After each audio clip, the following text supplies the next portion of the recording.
Oui, les amis, bonjour. Aujourd'hui, on va parler d'un sujet pas très joyeux, mais qui est l'infarctus et finalement les problèmes de santé qu'on est susceptible de subir face à des transits très dissonants et face à une série de transits dissonants.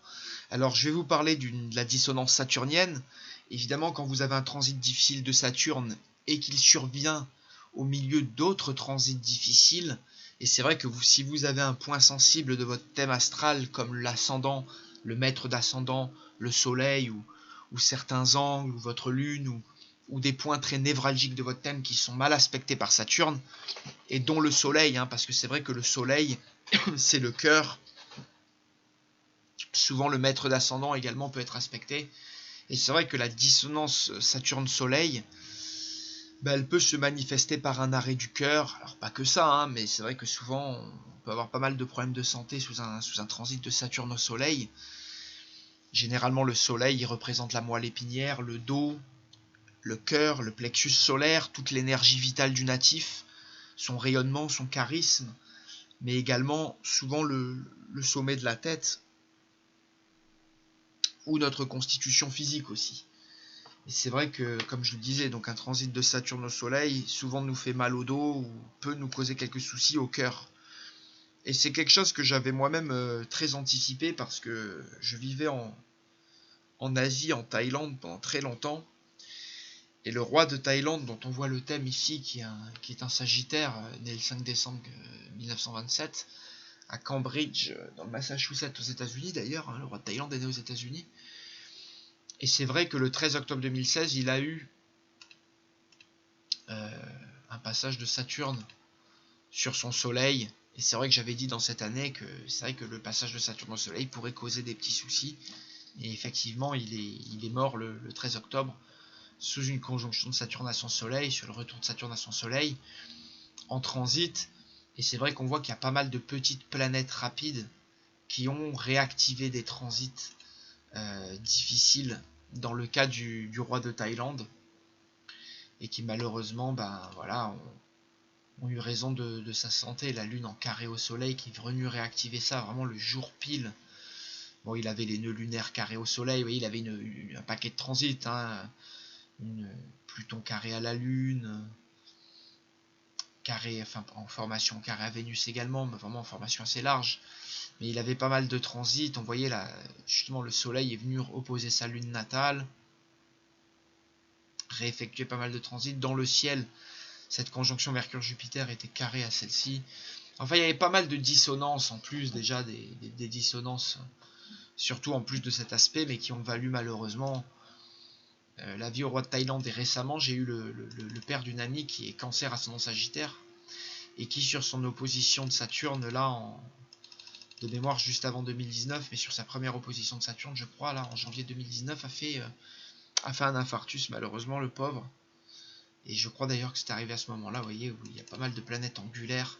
J'ai plus la date en tête, le pauvre monsieur, mais c'est vrai que ça a dû être très difficile, et ça s'est fait en tout cas sous une opposition Saturne-Soleil. Et j'avais eu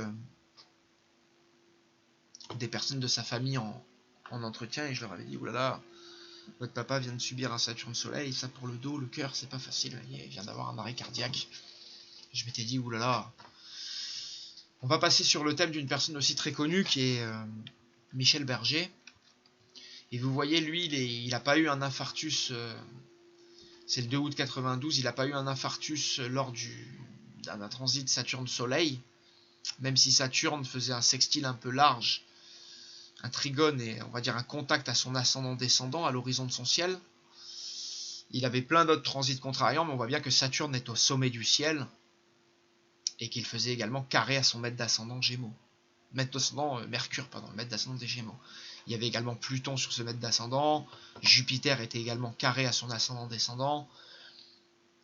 Il y avait également cette conjonction Uranus-Neptune qui était en contact avec tous ces autres points du thème, carré, sextile et quinconce, et même quinconce à l'ascendant. Donc c'est vrai qu'il y avait pas mal de transits, et en transit rapide, on voit, vous voyez, Vénus revient sur Saturne, le maître de sa maison 6, mais surtout la planète qui est dans sa maison 12, le taureau. Et il y a beaucoup de planètes de retour. Mercure revient sur Pluton. Pluton revient sur Mercure. Intéressant ça. Avec le Soleil au fond du ciel. À l'opposé d'ailleurs, il y a une opposition Saturne-Soleil dans le ciel, vous voyez. Assez interpellant ici. Hein, encore. Voilà, et si je vous parle de tout ça, c'est qu'un personnage public va subir un beau transit de Saturne à son Soleil de nouveau. C'est Brigitte Macron. Et elle, on voit en combiné avec Mars. On voit comme cette fin mars risque d'être... Attendez. Ouais, on voit comme cette... Là, c'est début mars, mais on voit là comme cette... Voilà, cette fin mars risque d'être difficile.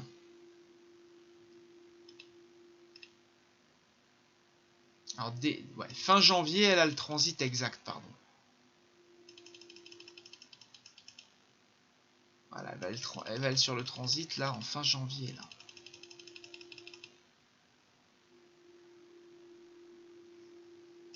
Donc c'est vrai qu'avec Mars qui passe au carré à son ascendant, là, tout début d'année, là, vous voyez, là. Là, il y a une date, là, autour du 10 janvier, là, qui est pas facile, parce qu'elle aura Mars carré à l'ascendant, elle a ce paquet de planètes carré à son Soleil. Donc là, le dos, le cœur, Brigitte Macron, il faudrait qu'elle fasse attention, surtout en amour, hein, parce que... Et d'ailleurs, elle est en mois 4 sur janvier, donc là, dès le 10 janvier, elle a une petite alerte, avec le transit de Saturne, vous voyez, qui se présente, et qui revient particulièrement, regardez ça, sur les fins août et fin septembre. Ah, elle revient bien dans l'aspect aussi, fin août. Pardon, c'est fin juillet. Ah non, c'est... Pardon, c'est quinzaine d'août, là. Ah ouais, quinzaine d'août. Il va bien flotter, Mars, pour Brigitte Macron à la rentrée, là. Autour des 15 août et 15 septembre, hein, finalement.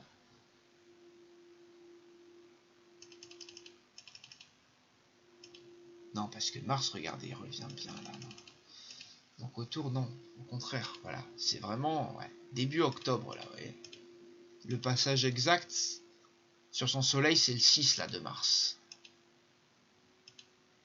C'est vrai qu'autour de cette date-là,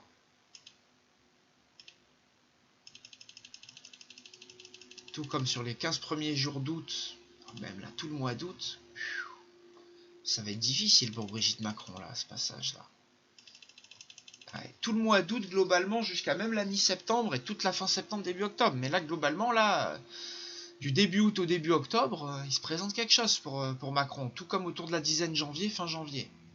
Bon, on en reparlera, on verra ça, mais qu'elle surveille son cœur, sa vie amoureuse, tout ce qui touche aussi à son dos. Alors le soleil, c'est le père aussi, hein, pour une femme, ou le mari. Hein. Donc ça peut toucher aussi ça, et comme elle a un gros amas dans la maison 5, ça peut être les enfants. Hein. Le soleil, c'est le significateur des enfants aussi. Donc là, le transit pas facile, hein, pour Macron, hein, sur cette année. Hein. D'autant plus qu'après ça, elle fait le retour de Neptune sur son mètre d'ascendant, qui est déjà en dissonance, en belle dissonance, en natal. Et ensuite, elle a pas mal d'opposition, ouais. Avec Uranus sur Mars, qui arrive un peu plus tard, là, sur les années qui arrivent. Avec Uranus sur son milieu du ciel. Il y a pas mal de changements, là. Vous voyez, là, d'ici 2023, ça va être dur, hein, là, pour Macron, là.